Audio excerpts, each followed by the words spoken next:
karibu tena mtazamaji. Shukrani sana kwa kuendelea kuwa nasi. Mwalimu, tuangazie tena. Tuangazie sasa D. D inasema mapato au uwezo wa mapato iwapo upo mali na rasilimali za kifedha za mtoto. Niunganishe hilo na E. E inasema kwamba hali ya yule mtoto endapo ana ulemavu, ugonjwa au mahitaji ya kimatibabu yule mtoto. Na alafu mwingine anasema hali kipengele cha G, kwa sababu tumeangazia F. G inasema hali ya ndugu za yule ndugu wa yule mtoto. Tuangazie hivyo vipengele vitatu kwa pamoja. Inamaanisha nini? Moja ni kwamba ule mtoto kama ni mlemavu, koti tapeana pesa mingi kuliko watoto wengine. Affirmative action. Kama ule mtoto anahitaji usaidizi wa juu, fedha zitakuwa kubwa. Pili, wanasema kwamba hali na utajiri wa ule mtoto. Kuna watoto matajiri kuliko wazazi wao.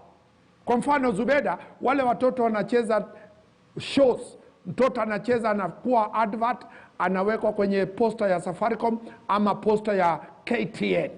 Mnamulipa milioni 10. Zile fedha zitatumiwa atatumia zile fedha ajielimishe.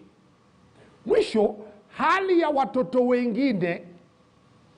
Hili ndio nataka nielezee kidogo, sababu hili ndio tatizo. Omari na Zubeda wana mtoto. Ule mtoto anaishi Karen. Omari tena ana mtoto na mwanamke mwingine anaitwa Nyambura.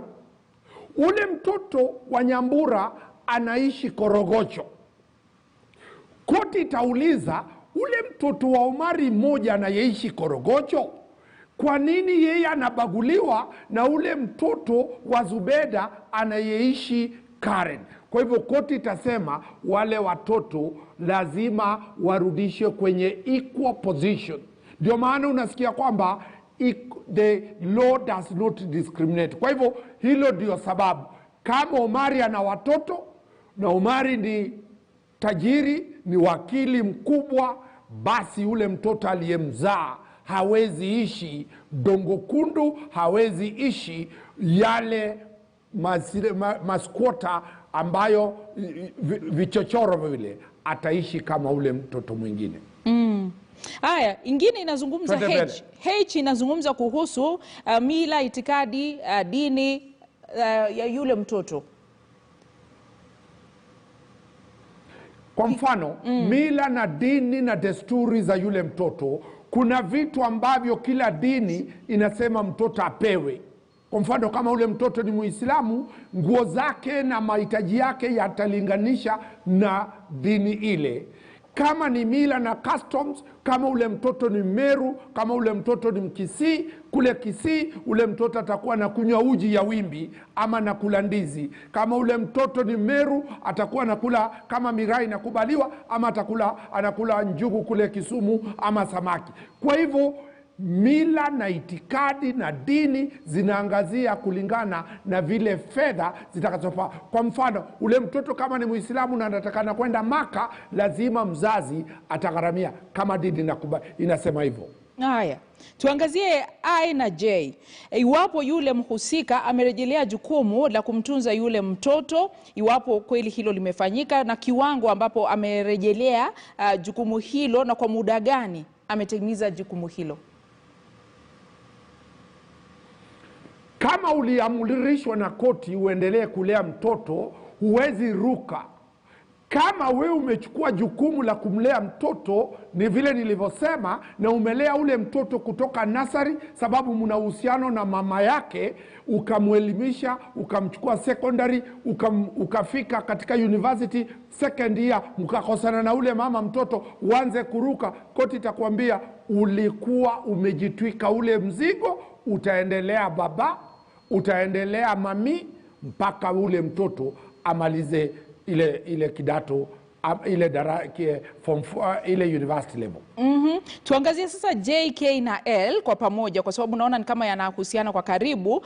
Iwapo yule mhusika amejitwika jukumu la kumtunza yule mtoto akijua kwamba yule mtoto sio wake, au kwamba hajafunga ndoa kihalali na mama ya yule mtoto. K inazungumza kuhusu jukumu la mtu mwingine kumtunza yule mtoto, na L inazungumza kuhusu jukumu la huyo mtu kutunza watoto wengine. Basi hili ni jukumu ambalo wewe mwenyewe umelikubali. Mara nyingi na kwanga wewe, sababu una uhusiano wa kimapenzi na ule mama ule mtoto, basi umejitwika bila kulazimishwa, utaendelea kufanya hilo jukumu. Pili, iwapo umechukua jukumu, kwa mfano wewe umeamua kama muhifadhi, wewe ni muhifadhi, una uwezo ufike uchukue ule mtoto umweke mahali fulani, kisha ufike mahali fulani uruke useme mimi sikulazimishwa sababu mimi ni muhifadhi, utalazimishwa kufanya vile. Kwa mfano, mabenki mengi yamechukua wale watoto na kuwapa scholarship. Hakuna mtu amelazimisha benki kufanya vile. Alafu benki ifike ianze kusema kwamba sisi sasa tumebadilisha njia za kufanya biashara, hatutalipia hawa watoto.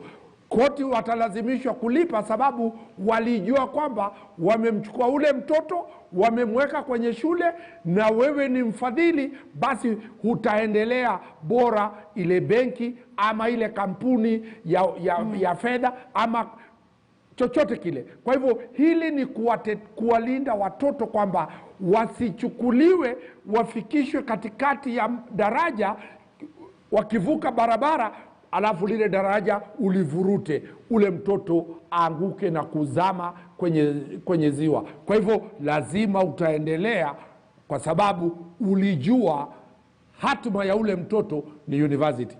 Naam, tuingie sasa kwa maswali.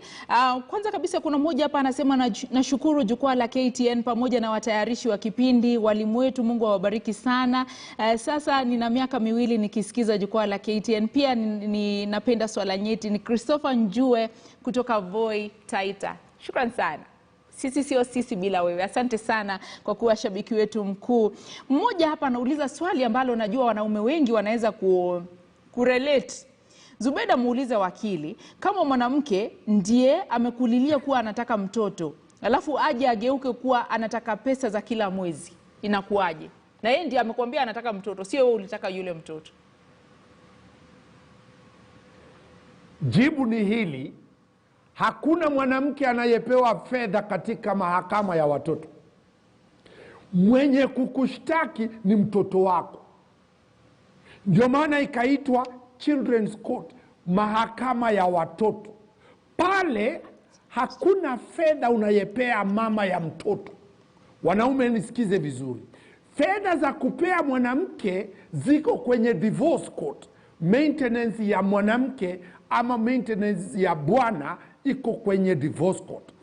Na Zubeda, niondoe hili swala moja ambalo watu niuliza. Hizi fedha tumesema zinalipwaje? Zile fedha unaweza lazimishwa na koti ulipe monthly, kila mwezi. Pili, unaweza lazimishwa kulipa zile fedha baada ya miezi 3, quarterly. Ama unaweza lazimishwa kulipa zile fedha mwaka mmoja, ama ulipe lump sum. Kwa hivyo, kwa mfano, mama anaweza enda kotini akisema kwamba mimi namshtaki Omari kwa sababu najua Omari mwaka ujao, Omari ni waziri, mwaka ujao hata kuwa waziri, na mtoto wake ni wa miezi 6, mtoto wake ni wa mwaka mmoja. Basi ule mama atapiga hesabu gharama ya kumlea na kumwelimisha na kumtunza ule mtoto kwa miaka 25. Sheria inasema kwamba utalea mtoto wako kutoka azaliwe mpaka 25 years, wakati ambapo amemaliza shule. Zile fedha, sababu unajua Omari hata kuwa kazini ikifika tarehe 9 mwezi wa Septemba mwaka ujao, yeye ni waziri, basi tunataka hizi fedha zilipwe mara moja. Ile hesabu inapigwa, unaambiwa tunataka shilingi milioni 25, tunataka shilingi milioni 100, sababu hiyo ndio gharama ya kulinda mtoto wako kwa miaka 25. Na muda unakimbia sana. Naomba uniruhusu niulize haya maswali matatu kwa sababu yanaoana. Mmoja anasema ni Taf kutoka Naivasha Kasarani, na kama mama alikatalia mtoto na anasema nisiwahi kuwakaribia na mimi nataka kuwasomesha watoto wangu. Mwingine anasema niko na hoteli ya Mukami, nikiwa na mtoto nalipa pesa ya shule, lakini mama anamkataza kukuja kunisalimia.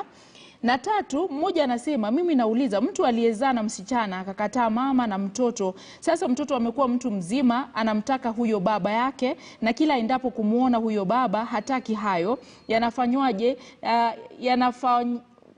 Yanafanyaje? Na kijana amekuwa na lazima, hata kama ni DNA, kijana anasema yuko tayari. Sasa kesi kama hiyo inakwenda wapi?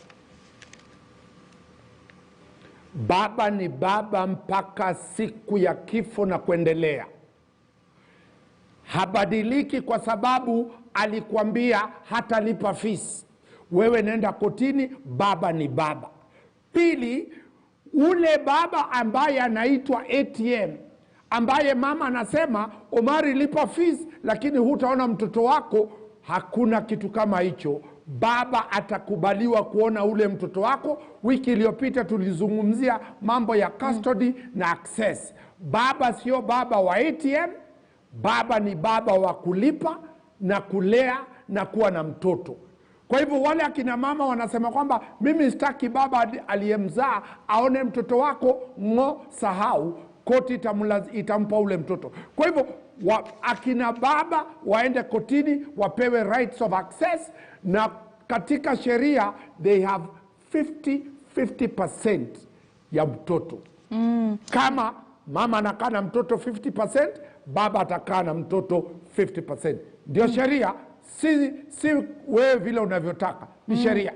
Naam, natumai Mutula umepata jibu, kwa sababu Mutula alikuwa anasema niulizie majukumu ya mama katika malezi ya mtoto. Natumai kwamba umeweza kupata jibu, kwa sababu ndio mada ambayo tulizamia pia juma lililopita. Mwingine anauliza, nina mtoto ninaelea na si wangu, ni wa bwanangu na bibi mwingine, na huyo bibi ameolewa na mtu TZ. Sasa swali ni, nitakuja kulipwa na nani? Ikiwa umemchukua ule mtoto sababu mna uhusiano na huyu mwanamke, basi hakuna deni utakalodai.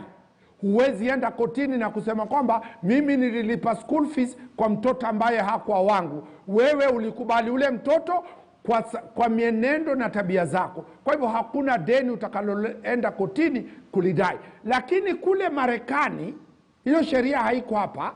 Iwapo mama amedanganya Omari kwamba yeye ndio baba ya mtoto, kisha baadaye DNA igundue kwamba ule mtoto mama alijua vema kwamba Omari si baba, basi kule Marekani kuna offense inaitwa paternity offense, na ni criminal. DPP wa pale atakushtaki na utarudisha zile fedha. Kenya hapa hatuna sheria hiyo. Hakuna paternity offenses in this country.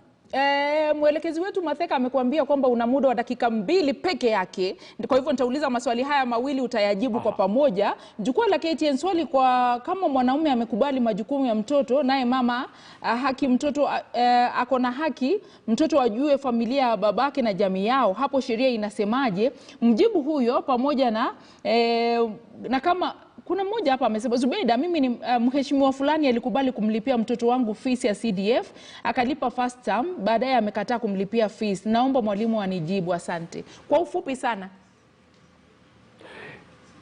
Madheka, asante sana, utatuongeza kwa sekundi moja juu. Sababu nimesema hivi kwamba ule mheshimiwa aliyekubali kulipia mtoto CDF, kama ni CDF iliyokuwa inalipa, hutalazimisha CDF, sababu hiyo ni serikali, hutailazimisha. Pili, huyu jamaa ameuliza kwamba yeye mtoto anataka kumuona babake, hutamzuia, bado ule mtoto ni wa ule jamaa. Na katika mila, nimesema mila na desturi, mtoto sio wa baba na mama peke yake, mtoto ni wa baba na mama na familia kubwa. kwa kina Zubeda kule, kama kwao ni Turukana, familia ya ule mtoto ni Turukana. Kama ni Omari, kwao ni Tondonyang ama Lokitaul, wale watu wazazi na wajukuu na wale wote. Kwa hivyo ule mtoto anakuwa ni mtoto wa familia, sio mtoto wa baba na mama peke yake. Hiyo pesa ya CDF kwa sekunde chache amekataa kumlipia yule mheshimiwa.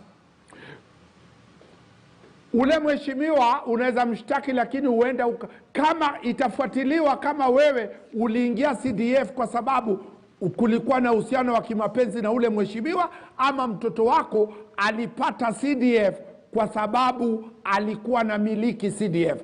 Zubeda, wacha huyu akupe details, alafu utanielezea tuangalie kama ule mtoto aliondolewa CDF kwa sababu ya ule mama kukataa kulala na mheshimiwa. Kwa hivyo tutumie jibu hilo. Tutakuwa tukiendelea na mengi zaidi kwa sababu bado maswali naona yanamiminika kwa wingi sana. Mwalimu atatuandalia somo lingine ambalo linahusiana na malezi ya mtoto, lakini naona Ali Manzi yuko studioni, anaomba tumpishe sasa tuarifu na taarifa kwenye KTN leo. Kwa hivyo naomba tumpishe. Imekuwa sehemu ya Elewa Sheria ambapo kila siku ya Jumanne tunajielimisha sheria. Shukrani sana kwa kuungana nasi. Mungu akijalia tutakutana kesho. Usiku mwema.